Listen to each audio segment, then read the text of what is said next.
혹시 요즘, 왜 나는 맨날 제자리 걸음이지? 이런 생각 해본 적 없으세요? 오늘은 바로 그 정체의 원인이 될 수 있는 두 가지 덫, 바로 집착과 빠짐에 대해 한번 이야기해 보려고 합니다. 자, 그럼 본격적으로 한번 들어가 볼까요? 우리가 느끼기엔 그냥 정체되어 있다는 하나의 문제 같은데 사실 이 두 가지 상태는 완전히 다르고요. 놀랍게도 그 해결책은 정반대입니다. 그래서 제일 중요한 게 뭐냐? 바로 정확한 진단이에요. 여러분은 지금 뭔가를 집착해서 못 놓고 있는 건가요? 아니면 그냥 길을 잃어서 헤매고 있는 걸까요? 자, 그럼 먼저 이 두 가지 상태가 대체 뭐가 다른지 확실하게 선을 긋고 시작해 볼게요. 왜냐면요, 내가 어떤 덫에 걸렸는지 알아야 뭐 제대로 빠져나올 수 있을 거 아니에요. 보세요. 이 차이가 정말 결정적인데요. 집착은, 알 건 다 알아요. 아는데도 놓지 못하는 약간 의식적인 선택에 가깝습니다. 근데 빠져있는 건 그게 아니에요. 그냥 몰라서 허우적대는 말 그대로 혼란 그 자체인 거죠. 자, 그럼 첫 번째 문제, 집착부터 한번 해결해 볼까요? 이 덫에서 빠져나오는 아주 재미있는 열쇠가 있는데 바로 3대 7법칙이라는 겁니다. 이게 무슨 말이냐면요. 어떤 일이 한 70% 정도 완성됐잖아요. 그럼 사실상 그 일은 끝난 거라는 거예요. 진짜 놀랍죠. 여러분의 역할은 딱 거기까지라는 겁니다. 바로 이 지점이 핵심이에요. 오직 그 그러니까 내가 했다는 인정을 받으려고 마지막 30%에 매달리는 거. 그게 바로 집착의 정의이고 여러분의 성장을 딱 가로막는 아주 치명적인 덫이 된다는 거죠.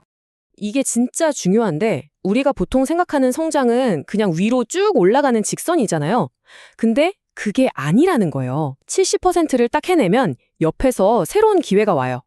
당장은 이게 무슨 승진인가 싶지만 그 옆으로 가는 움직임이 결국엔 원래 자리에 머물렀을 때보다 훨씬 더 높은 곳으로 우리를 데려다 준다는 겁니다.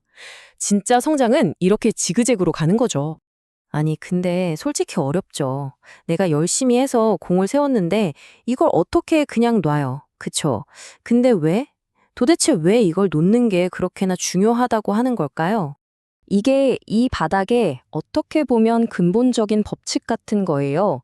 일을 하는 사람이랑 공을 인정받는 사람은 다를 수 있다는 거. 내 역할은 그냥 좋은 결과물을 내는 것. 딱 거기까지라는 거죠. 왜냐? 진짜 보상은요, 지난 일에 대한 박수갈채가 아니에요. 바로 새롭게 주어지는 다음 기회, 그거 자체가 진짜 보상이기 때문입니다. 결국 이 70%라는 지점에서 우리의 선택이 두 가지 길을 만들어요. 공을 시원하게 내려놓으면 나를 도와주는 사람들이 생기고 더 큰 기회가 오는 선순환이 시작돼요. 근데 반대로 그 공에 집착하면 결국 무리수를 두게 되고 모든 걸 잃는 악순환에 빠지게 되는 겁니다. 자, 좋습니다. 그럼 이제 두 번째 문제로 넘어가 볼게요. 바로 빠져있는 상태. 이건 목표를 못 놓는 집착이랑은 완전 달라요.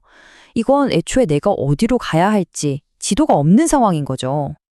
그러니까 내가 지금 처한 상황에 대한 기본적인 이해, 어떤 기초가 부족해서 무기력해지는 거예요.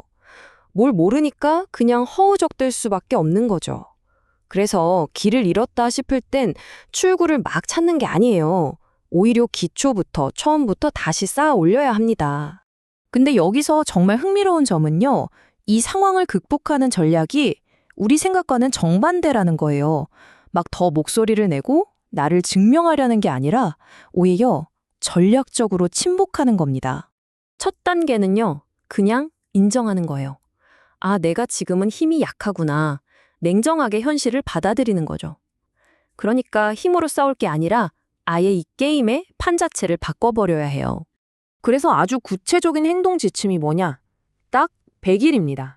100일 동안은 그냥 입을 꾹 닫고 묵묵하게 내 실력, 내 내공을 쌓는 데만 집중하는 거예요. 이 침묵이 그냥 가만히 있는 게 아니에요. 이게 아주 적극적인 전략인 게 내가 침묵하고 있으면 내적인 힘, 즉 내공이 쌓이잖아요.